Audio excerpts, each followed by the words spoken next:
Hello dears, നിങ്ങൾ plus വണ്ണിൽ fail ആയ ഒരു സ്റ്റുഡൻ്റ് ആണ്, അല്ലെങ്കിൽ പ്ലസ് വണ്ണിൽ നിങ്ങൾക്ക് മാർക്ക് തീരെ കുറവാണ്.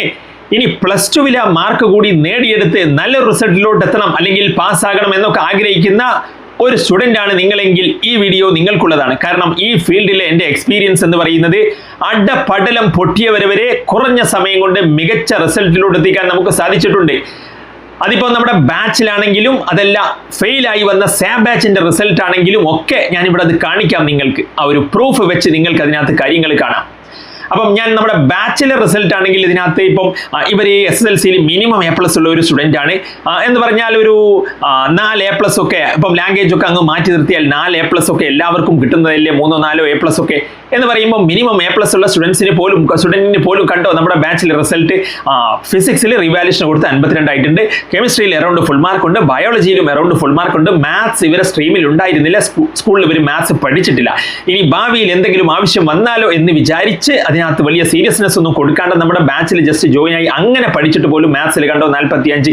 എന്നാലോ ഞാൻ ഒരുപാട് പ്ലസ് ടുവിലുള്ള പ്ലസ് 1 കഴിഞ്ഞ സ്റ്റുഡൻസുമായിട്ട് സംസാരിച്ചപ്പോഴൊക്കെ അവർ പറയുന്നത്, അല്ലെങ്കിൽ പ്ലസ് 1 സ്റ്റുഡൻറ്റുമായിട്ടോ സംസാരിച്ചപ്പോൾ അവർ പറയുന്നത് SSLCയിലൊക്കെ നല്ല മാർക്ക് ഉണ്ടായിരുന്നു, പക്ഷേ പ്ലസ് 1 വരുമ്പോൾ കാര്യങ്ങൾ അങ്ങോട്ട് മാറി.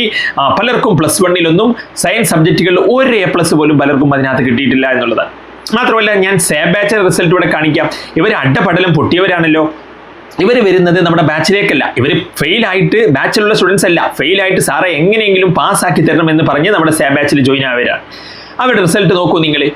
5-24 6-27 അതുപോലെ ഈ ഒരു റിസൾട്ട്.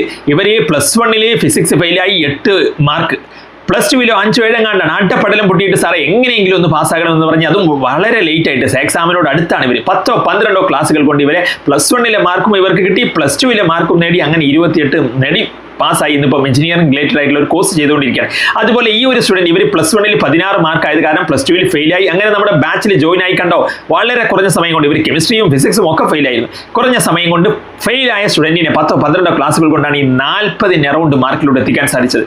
അങ്ങനെ ഒരുപാട് റിസൾട്ടുകൾ ഇവിടെ കാണാം. 5-24 6-27 6-32 9-31 അങ്ങനെ ഒരുപാട് റിസൾട്ടുകൾ. അപ്പം നിങ്ങൾക്ക് വളരെ അഫോർഡബിൾ ആയിട്ടുള്ള റേറ്റിൽ നമ്മുടെ ബാച്ചിൽ ജോയിൻ ആകാനുള്ള ഒരു അവസരമാണ്. അപ്പോൾ നിങ്ങൾ ഫെയിൽ ആയി കഴിഞ്ഞാൽ നിങ്ങളുടെ സർട്ടിഫിക്കറ്റിൽ നിങ്ങൾ സെക്കൻഡ് അറ്റംപ്റ്റ് ആണെന്ന് വരും. അപ്പോൾ അത് വരാണ്ടിരിക്കാൻ ഫസ്റ്റ് അറ്റംപ്റ്റിൽ തന്നെ നിങ്ങൾ പാസ് ആവുക. വളരെ അഫോർഡബിൾ ആയിട്ടുള്ള റേറ്റിൽ നിങ്ങളിപ്പം ഫ്രണ്ട്സിൻ്റെ കൂടെ ഒക്കെ മന്തി കഴിക്കാൻ പോകുമ്പോഴും അല്ലെങ്കിൽ ഡ്രസ്സ് എടുക്കാനൊക്കെ എന്തോരം എമൗണ്ട് സ്പെൻഡ് ചെയ്യുന്നുണ്ടാകാം. ഇത് വളരെ അഫോർഡബിൾ ആണ്, നിങ്ങൾ റേറ്റിലാണ്, നിങ്ങളുടെ സർട്ടിഫിക്കറ്റിൽ നിങ്ങളുടെ മാർക്ക് വരികയാണ്, നിങ്ങൾക്ക് വാല്യൂ ആഡഡ് ആവുകയാണ്. അപ്പം ജോയിൻ ആകാൻ താല്പര്യമുണ്ടെങ്കിൽ ഈ നമ്പറിൽ നമ്മളെ കോൺടാക്ട് ചെയ്തോളൂ. നിങ്ങൾക്ക് വളരെ കുറഞ്ഞ സമയമാണെങ്കിലും റിസൾട്ട് നിങ്ങൾ ആഗ്രഹിക്കുന്നുണ്ടെങ്കിൽ വിളിച്ചോളൂ ഈ നമ്പറിലോട്ട്. That's all. Thanks for watching.